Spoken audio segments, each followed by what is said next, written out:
નમસ્કાર વિદ્યાર્થી મિત્રો, હું પટેલ દર્શન પીપી સમારી વતી આપ સૌનું સ્વાગત કરું છું।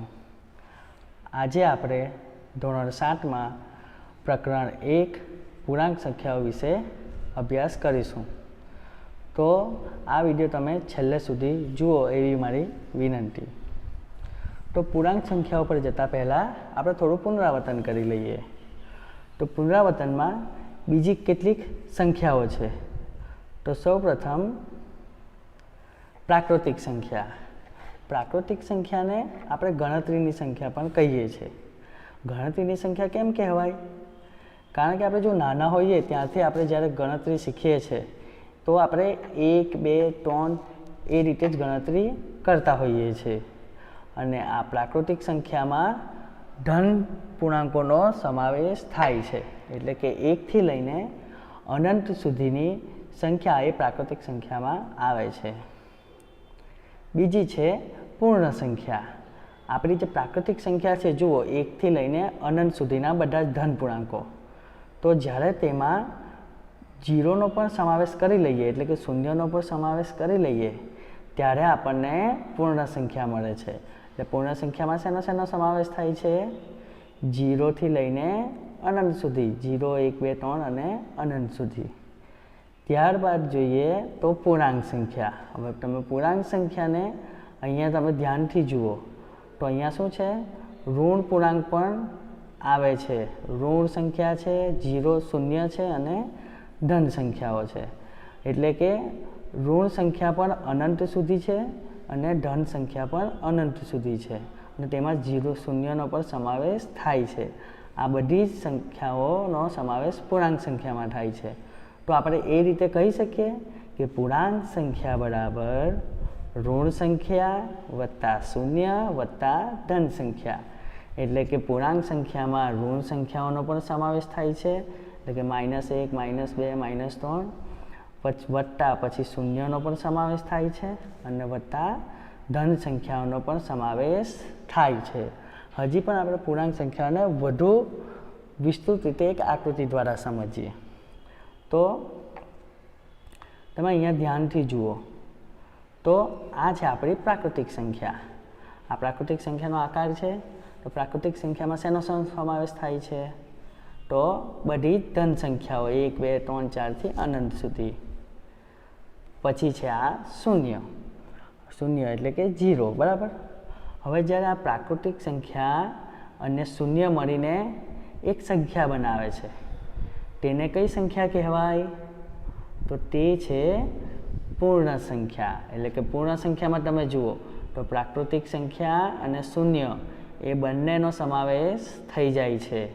ત્યારબાદ આ પૂર્ણ સંખ્યા સાથે ઋણ સંખ્યા પણ સમાવી લેવામાં આવે છે। એટલે હવે આપણે આ ઋણ સંખ્યા અને આખી જે પૂર્ણ સંખ્યા છે તે બંને થઈને શું બનાવે છે? એક સંખ્યા બનાવે છે।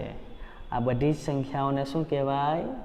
પૂર્ણાંક સંખ્યાઓ। એટલે તમે પૂર્ણાંક સંખ્યાઓનો આકાર જુઓ તો તેમાં શેનો સમાવેશ થઈ જાય છે? તો ઋણ સંખ્યાનો પણ સમાવેશ થઈ જાય છે, શૂન્યનો પણ સમાવેશ થઈ જાય છે અને પ્રાકૃતિક સંખ્યાનો પણ સમાવેશ થાય છે। એટલે ત્યાં ફરીથી એકવાર હું તમને સમજાવી દઉં। તો જુઓ, સૌપ્રથમ છે પ્રાકૃતિક સંખ્યા। તો પ્રાકૃતિક સંખ્યામાં બધી જ ધન સંખ્યા આવી ગઈ। હવે બીજી છે શૂન્ય। તો પૂર્ણ સંખ્યાનો તમે આકાર જુઓ તો તેમાં શેનો સમાવેશ થઈ ગયો? શૂન્ય અને પ્રાકૃતિક સંખ્યાઓનો, એ બંને થઈને પૂર્ણ સંખ્યા બનાવી। ત્યારબાદ આપણે જોઈએ તો પૂર્ણાંક સંખ્યાનો આકાર જુઓ તો તેમાં શેનો સમાવેશ થઈ ગયો? ઋણ સંખ્યા અને પૂર્ણ સંખ્યાનો પણ સમાવેશ થઈ ગયો। હવે આપણે આગળ જોઈશું સંખ્યા રેખા પર પૂર્ણાંક સંખ્યાઓ। સંખ્યા રેખા પર પૂર્ણાંક સંખ્યાઓ કઈ રીતે દર્શાવાય તે। તો સૌપ્રથમ હું એક અહીંયા સંખ્યા રેખા લઉં છું, તેના પર આપણે સંખ્યાઓને અંકિત કરેલી છે। તો તમે જુઓ તો 0 જમણી બાજુ ધન સંખ્યા છે અને ડાબી બાજુ ઋણ સંખ્યા છે। ધન સંખ્યા કઈ કઈ છે? 1, 2, 3, 4 અને 5, અને ઋણ સંખ્યા છે -1, -2, -3, -4 અને -5। આ રીતે તમે તેને અનંત સુધી પણ દર્શાવી શકો। હવે જો તમે અહીંયા ધ્યાનથી જુઓ, 0 થી તમે જેમ જેમ ડાબી તરફ આગળ જશો તેમ તેમ તે સંખ્યા નાની થતી જશે. કેવી થતી જશે? નાની થતી જશે.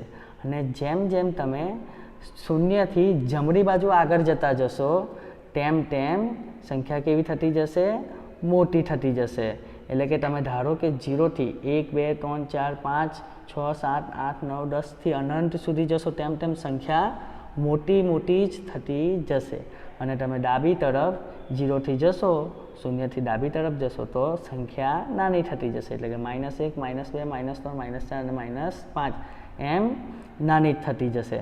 આપણે એક ઉદાહરણ દ્વારા જોઈએ તો અહીંયા જુઓ તમે, તો -3 અને 2 લીધા છે, બરાબર.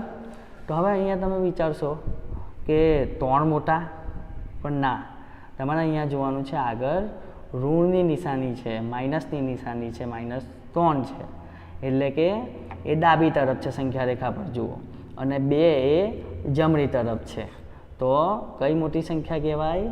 તો 2 એ -3 કરતાં મોટા છે. અને એક તરફ તમે નીચે જુઓ તો -4 અને -1 છે. તો અહીંયા પણ તમે જુઓ, તમે વિચારશો કે -4 મોટા, પણ ના, કારણ કે શૂન્યથી નજીક કોણ છે? -1 છે.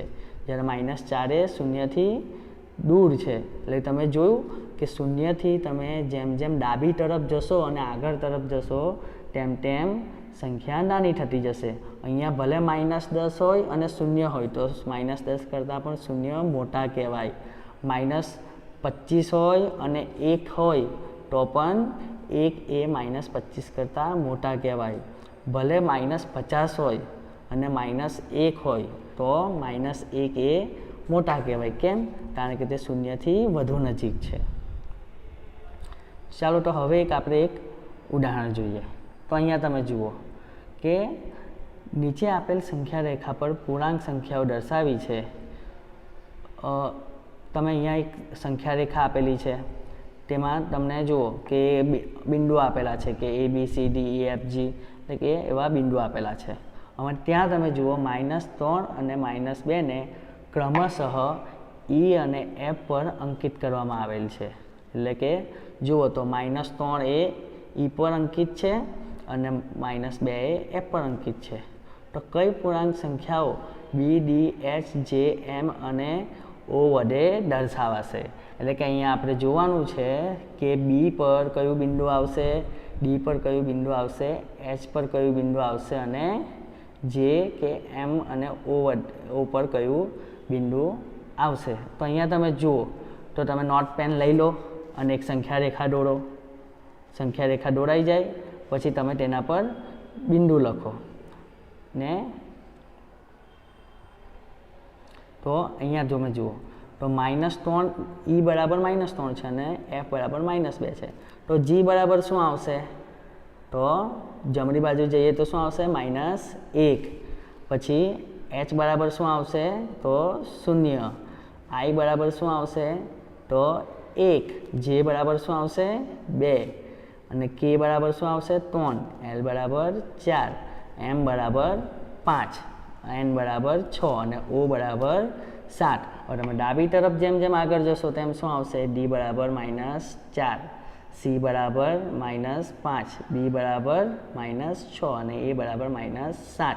તો તમારે આ ઘરે તમારી નોટબુકમાં સંખ્યા રેખા દોરવાની છે અને આ બધા જ બિંદુઓ તમારે અંકિત કરવાના છે. ભલે અહીંયા B, D, H, J, M, O આપેલા બતાવવા કહ્યું છે, પણ તમારે બધા જ બિંદુઓ પર અંકિત કરવાના છે, બરાબર. હવે આપણે આ પૂર્ણાંક સંખ્યાઓના સરવાળા બાદબાકી જોઈશું. તમે વિચારશો કે સરવાળા બાદબાકી તો એકદમ સરળ છે, પણ જ્યારે આપણે નિશાનીની વાત કરીએ તો નિશાનીમાં મોટે ભાગે આપણી ભૂલો થતી હોય છે. થાય છે ને તમારી ભૂલો પણ? તો એ જ આપણે એક નાનકડા ચાર્ટ દ્વારા એકદમ સરળ રીતે શીખવાનો પ્રયત્ન કરીશું, જેથી તમને એકદમ સરળ રીતે સમજ પડી જાય.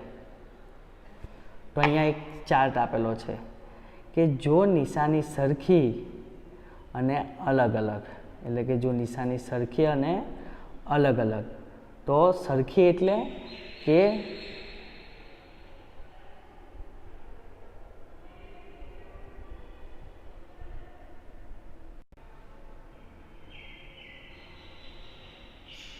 અહીંયા અહીંયા આપણે જોવાનું છે કે જો નિશાની સરખી અને અલગ અલગ, તો નિશાની સરખી એટલે કે પ્લસ પ્લસ માઇનસ માઇનસ, અને નિશાની અલગ અલગ એટલે કે પ્લસ માઇનસ હોય અને માઇનસ પ્લસ હોય, તો આપણે ત્યારે શું કરવાનું સરવાળા બાદબાકી માટે તે જોવાનું છે.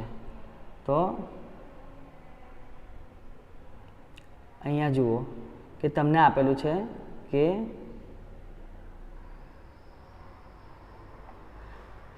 નિશાની સરખી હોય તો શું થાય. તો જો નિશાની સરખી તો પ્રક્રિયા શેની થશે, સરવાળાની, અને પરિણામ શું આવશે, તેની મોટી સંખ્યાની નિશાની આવશે. એટલે કે ધારો કે તમને આપેલા હોય -4 અને -5, તો આનો જવાબ કઈ રીતે આવે, તો તમે અહીંયા જોવાનું કે નિશાની કેવી છે, તો સરખી નિશાની છે. એટલે તમારે સરખી નિશાની હોય એટલે બરાબર 5 ને 4 કેટલો થાય, સરવાળાની પ્રક્રિયા કરવાની, એટલે 5 ને 4 9, બરાબર 9 થાય. હવે જોવાનું છે તમારે કે નિશાની કઈ આવે, તો મોટી સંખ્યાની. તો અહીંયા મોટી સંખ્યા કઈ છે, 5, અને 5ની નિશાની કઈ છે, માઇનસ, એટલે કે ઋણ નિશાની છે. એટલે આપણે મોટી સંખ્યાની નિશાની મૂકી દઈશું, એટલે -9 આવી જશે, બરાબર. તેવી જ રીતે તમારે જોવાનું છે કે જો નિશાની અલગ અલગ હોય, એટલે કે પ્લસ માઇનસ હોય કે માઇનસ પ્લસ હોય, તો શું થશે. તો ધારો કે અહીંયા એક ઉદાહરણ લઈએ છીએ આપણે કે -6 + 7. હવે અહીંયા તમારે જોવાનું છે કે પ્રક્રિયા શેની થશે, બાદબાકીની. ને બાદબાકીમાં તમારે જુઓ, જો નિશાની અલગ અલગ હોય, પ્રક્રિયા થાય બાદબાકીની, તો મોટામાંથી નાનું બાદ થાય. તો અહીંયા જોવાનું મોટું કયું છે, તો 7 એ મોટો છે, તો 7માંથી 6 બાદ થશે, તો જવાબ આવશે 1. નિશાની શેની આવે, તો મોટી સંખ્યાની, તો શું થઈ જશે, પ્લસ, એટલે કે અહીંયા આવશે +1 જવાબ આવશે. ધારો કે બીજું કોઈ ઉદાહરણ લઈએ આપણે કે અહીંયા આપણે જોઈએ -10 + 5. તો અહીંયા તમારે જોવાનું નિશાની કેવી છે, અલગ અલગ, તો શું થાય પ્રક્રિયા, બાદબાકીની, મોટામાંથી નાનું બાદ થાય. તો 10 છે, 10માંથી 5 બાદ કરવાના આપણે, તો શું જવાબ આવશે, -5. એટલે કે મોટામાંથી નાનું બાદ થાય એટલે 10માંથી 5 બાદ થશે, એટલે જવાબ આવે 5. અને નિશાની શેની લાગે, તો મોટી સંખ્યાની. તો મોટી સંખ્યાની નિશાની શું છે, ઋણ, એટલે કે માઇનસ, તો જવાબ આવશે માઇનસ, બરાબર, -5.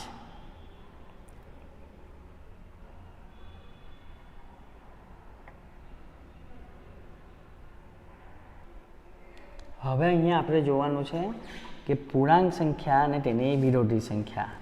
તો તમે જુઓ તો પૂર્ણાંક કોઈ પણ સંખ્યા હોય એની વિરોધી સંખ્યા, એટલે કે ધારો કે ધન સંખ્યા હોય અને આપણે એની વિરોધી સંખ્યા લખવાની હોય તો તેનો ઋણ પૂર્ણાંક લખી દેવાનો, અને જો સંખ્યા આપણને આપેલી હોય ઋણ પૂર્ણાંક આપેલો હોય તો તેની આપણે ધન સંખ્યા લખી દેવાની. એટલે તમે જુઓ તો 10 છે, તો 10ની વિરોધી સંખ્યા શું થાય, તો -10 થાય, અને -10ની વિરોધી સંખ્યા શું થાય, તો એની 10 થાય, ધન પૂર્ણાંક થઈ જાય. અને અહીંયા તમે જુઓ 76 છે, તો 76ની વિરોધી સંખ્યા શું થાય, -76, અને -76ની વિરોધી સંખ્યા શું છે, 76. એવી જ રીતે તમે કોઈ પણ ધન તમે સંખ્યા લઈ લો, ધારો કે 15, તો 15ની વિરોધી સંખ્યા શું થાય, તો -15, તેનો ઋણ પૂર્ણાંક લખી દેવાનો. સિમ્પલ છે. કોઈ પણ સંખ્યા આપેલી હોય તેનો તમારે જોવાનું કે ધન પૂર્ણાંક છે કે ઋણ પૂર્ણાંક. જો ધન પૂર્ણાંક હોય તો તેની વિરોધી સંખ્યા શું થઈ જાય, તેનો ઋણ પૂર્ણાંક, અને જો ઋણ પૂર્ણાંક આપેલો હોય તો તેની વિરોધી સંખ્યા શું થઈ જાય, ધન પૂર્ણાંક. એવી રીતે તમે કોઈ પણ સંખ્યાને લખો, ધારો કે 14, તો 14ની વિરોધી સંખ્યા શું થાય, -14. ધારો કે -50, તો તેની વિરોધી સંખ્યા શું થાય, તો તેની વિરોધી સંખ્યા થાય 50. એવી રીતે આ સિમ્પલ આ એક લોજિક છે, તમારે બહુ કામ લાગશે કે પૂર્ણાંક સંખ્યા અને તેની વિરોધી સંખ્યા. તમારે અહીંયા જોવાનું છે કે વ્યસ્ત સંખ્યા નથી પૂછી, અહીંયા તમને વિરોધી સંખ્યા પૂછી છે, એટલે કે તમારે ધનનો ઋણ કરવાનો આવશે અને ઋણનું ધન કરવું પડશે. હવે તમે અહીંયા જોવાનું છે આપણે કે નીચે આપેલ પ્રત્યેક માટે કઈ પેટર્ન લાગુ પડે છે એ ઓળખી નીચેની ખાલી જગ્યા પૂરો. તો અહીંયા છે તમને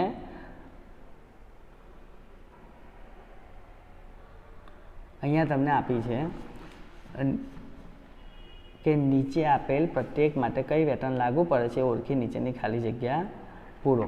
તો અહીંયા તમે જુઓ, પહેલું આપણે જોઈએ કે 7, 3, -1, -5. તો અહીંયા આપણે સિમ્પલ સંખ્યા રેખા પર જોવાનું છે કે સંખ્યા રેખા પર હું તમને પહેલાં બતાવું છું. તો અહીંયા 0 છે, અહીંયા 1, 2 અને આ બાજુ તમે 7 સુધી જવાનું છે, બરાબર. આપણે આ બાજુ તમે જુઓ -1 થી અહીંયા છેલ્લે -5 સુધી વચ્ચે અંક આવશે, પણ અહીંયા જગ્યા નથી એટલે તમને સમજાવી દઉં. તો અહીંયા તમારે જોવાનું છે કે 7, તો અહીંયા 7 છે, બરાબર. તો 7 અને બીજો કયો અંક છે? 3 છે. તો 7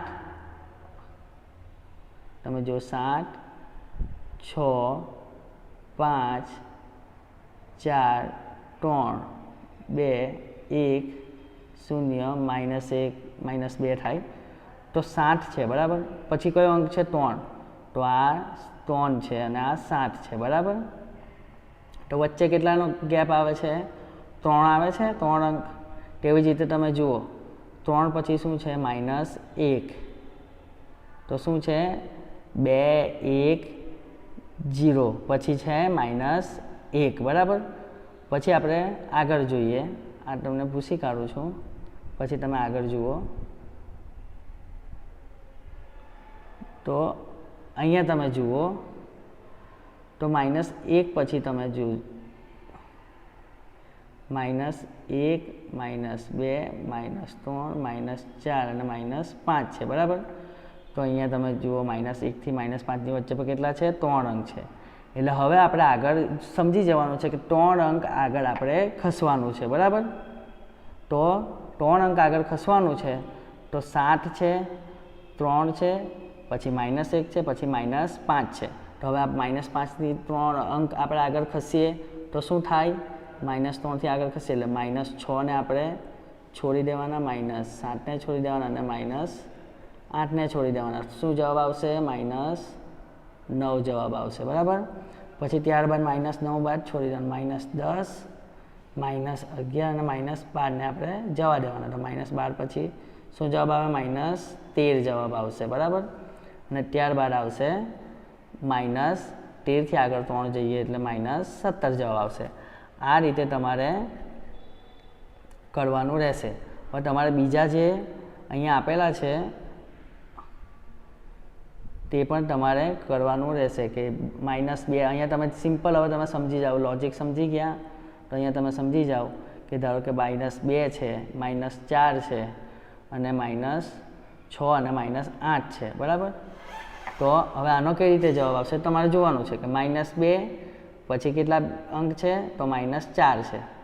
2 અંક આગળ ખસે છે, -6 છે, -8 છે. તો અહીંયા શું જવાબ આવશે? -10 પછી -12 અને -14. હવે તમે અહીંયા જુઓ ત્રીજામાં જુઓ તો 15 છે, 10 છે, 5 છે, 0 છે. ત્રીજી પેટર્ન જુઓ. તો પેટર્ન આપણે ઓળખવાની છે. અહીંયા કેટલા અંક ઓછા થતા જાય છે? તો 5 અંક ઓછા થતા જાય છે. તો 15માંથી 10 જાય તો 15 પછી છે 10 પછી 5 પછી 0, 5 અંક ઓછા થતા જાય છે. તો અહીંયા શું જવાબ આવશે? -5 પછી આવશે -10 અને -15. હવે તમે ચોથો જુઓ તો તેમાં શું છે? તો -11, -8, -5, -2.